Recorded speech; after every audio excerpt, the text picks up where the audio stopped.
and an amazing husband. He was practically my best friend, and I could share anything with him. All right, so you have somebody who's been married for 42 years say it was my best friend, and we still have people questioning if you need to be friends, right?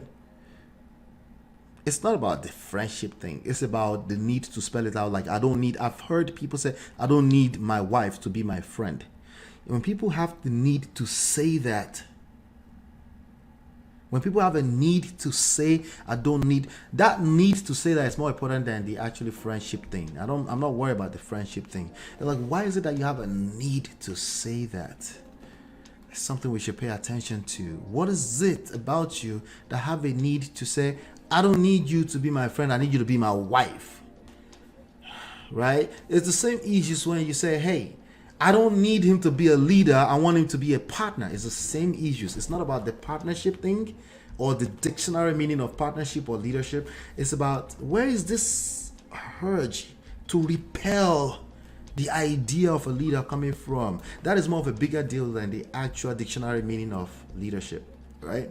Or a man will say, I don't need her to be a partner. I want her to, I want to be the leader, period. Period. Like, bro, take it easy, oh. Ha. I know there's pressure everywhere. Everything I do, I will. Pressure to what? All right.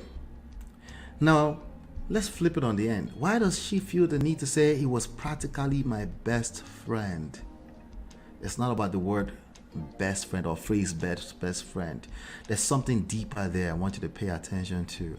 Maybe we can't even put it into words today, right? But there's something that I want you to pay attention to. What is she feeling inside to make her want to spell that out? Like, he was practically my best friend. Could that be additional reason why I cried when I found out?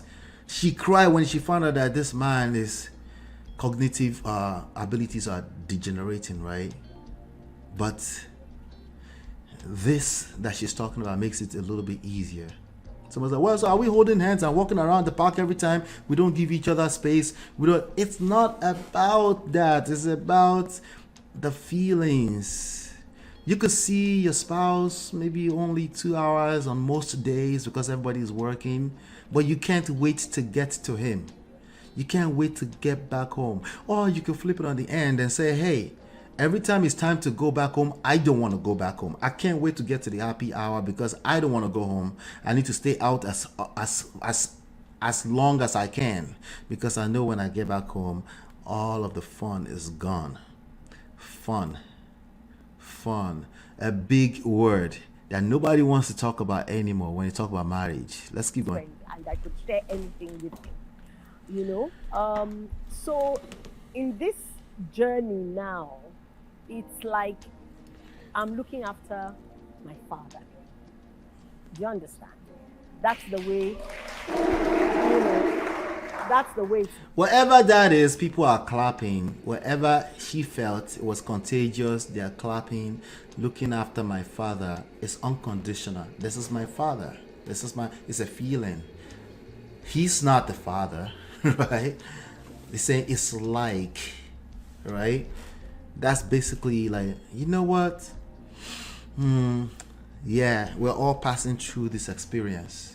We're in a space right now. It's not as it used to be, but the memories that I still have, he doesn't have the memories anymore, or at least it's different, right? Let's keep going. Become like the husband I knew is no more there, but this man that is here is somebody that I still love. This man that is here is somebody that I still love. But love in a different way. Love in a different way. So again, that's establishing that what you mean by love may be different from what I mean by love, right? So whatever the woke people keep saying when it comes to love, and it's not supposed to be all these different talking points and phrases that's all over the place. You will see like they gather in one place, about 200,000 of them repeating the same thing to each other. If it's not helping, then you gotta start paying attention. Why is it not helping? Even though we all agree, on the same terms, phrases, dictionary meanings. What is it that's different? It must be something deeper that's different there, you know. So yeah, that was the topic today. Let me see. Let me come to the chat. Pardon me. Chie Alpha, you don't reach. Welcome. Let's see. The wife is going through a grieving process now. Interesting. I wonder what is that? What's the definition of that? Can you put that in the chat? What is grieving? I have an idea, but if you can put something there to tell us what that means. Is it like a getting used to coping process? What does that mean exactly? When the sickness initially starts, Gorek says, some couples separated because they feel their spouse was always telling lies. There you go. These are some of the challenges that probably came with this sickness, right? Remember, they will even deny what they did. Can you imagine? It's like speaking two different languages, right? Like people speaking, like it's confusion. It's probably confusion all over the place, right? Imagine you're trying to get them to the doctor because you find it strange they don't want to go to the doctor. In fact, they denied what happened last night because they don't remember. You know, some of the little things that we do, we take for granted. Things like an ability to think and reason, ability to understand, right? Yeah. It's easier to care for your sick spouse when you remember the good old days. Thank you, Olivia. That's what I'm trying to highlight. That's one of the things I'm trying to highlight here. Okay? Right? There's nobody waking up out of nowhere. I don't know how, unless they're getting paid for it. And I'm just going to take care of this person. Right? It's not just about taking care of them, again, with tangible physical things. You shower them. No, it's not just about that. It's about being able to sit with the person, have a conversation with them, and you know that they don't even understand what you're talking about. They can't reason at the same level anymore. There's a chance that the last 5 minutes of what I said, they didn't pay attention to it, right? I think Murayo from The View TV, from TVC The View, Your View, right? She says something about the one big guy, I forgot his name, just passed away, some Chief Balogun or something like that. Just passed away, and she was basically remembering him that when her father was sick, he would come and sit with the father, and was it something similar, and just sit there and just chat, even though he was long gone, right? That's what we're talking about. Why would he do that, right? That's something to pay attention. These are some of the things that this generation don't pay attention to anymore, okay? Because we are aware, okay? That's because we're aware. Let's see that awareness. I love awareness, but awareness at an emotional level is something we need to start paying attention to, right? We're aware, we can see, we're enlightened, we have access to all of the information there is, but there's a downside to that we're not paying attention to, and that's what I'm spelling out here today. Okay, I enjoy his movies, his elocution and presence. I've never seen that word before. Does that mean, is that some kind of branch of elocution? These people know more English than me, or you know book more than me. Jesus. Nice one. Yvette Williams also says, I think the word woke is overused and at times misconstrued. Yeah, but when I use it, I'm just talking about misguided enlightenment, right? We're knowing more, but there's very little attention we're paying to application, right? There's very little attention that we're paying to the long-term effect of all of these new discoveries, right? There's nothing wrong with discovering ourselves as human, the human experience. You know, I can actually be bad all by myself, right? But it feels good in the moment. In the short term, it's a nice talking point. When circumstances put you in certain positions in life, it makes you feel better in the short term. What about in the long term? Are we paying attention to that? These are just big old questions that I want us to pay attention to provoke some of the wisdom that I think we need in this generation. Okay, there must be friendship if you must have a good marriage. I agree 100%. I can't even imagine. Okay, but I also understand some people have certain experiences. Maybe they felt smothered in past relationships, and they attach that to this person was a duo or bi, like it's just we're always there together, but then I need some space. If some people have some experience like that, and if that person tells you I don't want to be friend, I understand where they're coming from, but I still think it's very dangerous. Let's see. Yes, saying I don't need him to be my friend when referring to spouses is a loaded sentence. That's what I'm saying. It's loaded. It's loaded. There's more to it. There is more to it. Like on the surface, I can respect it. I know you're coming from a place. I know you mean well for you, and particularly just for you. But you're a social being. Precisely, you need other people to thrive, to have wholesome, to have a experience that you can look back and say, that was an amazing man. You can't say that to yourself. It doesn't have the same effect than when other people say it about you, right? It doesn't have the same effect on other people when they are listening. These people were clapping, right? OJA says that clap was unnecessary in my opinion. Can you tell me more about what you mean, OJA? Can you tell me more? Sparkleberry says love is not just about emotions, it's a way of life. Agreed. I agree 100%. In the grand scheme of things, love better mean more than just how I feel right now. But we don't want to discount affection, butterflies, right? Because let me tell you something, even though they're momentary things, if at least one spouse feel like they don't feel butterfly for you, quote unquote, they call it I fell out of love, I just don't have the connection. If they feel that way, your marriage is over. Okay. So you can't, as I understand what you're saying, but it's only useful when both people are on the same page about it. If one person says, you know what, love is also affection and butterflies, if I don't feel connection to you for whatever reason I can't explain, if they say that, the marriage is now doomed. All it takes is at least one person, not both. Okay, but if both of you agree on this sentence, which I love is not just about emotions, it's a way of life. If both of you agree to this, that usually means you've done a good job at provoking the butterfly in their stomach. In fact, they feel like you're an amazing woman, and who else would I rather agree about this with? That is still butterfly.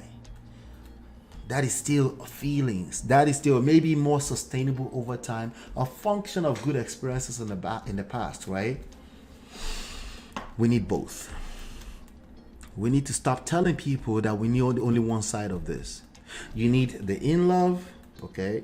Over time, for both of you, the in love thing is embedded in everything. You don't even think about it. It's not, it's just it's almost like sibling, right? Except that you are romantically involved, right?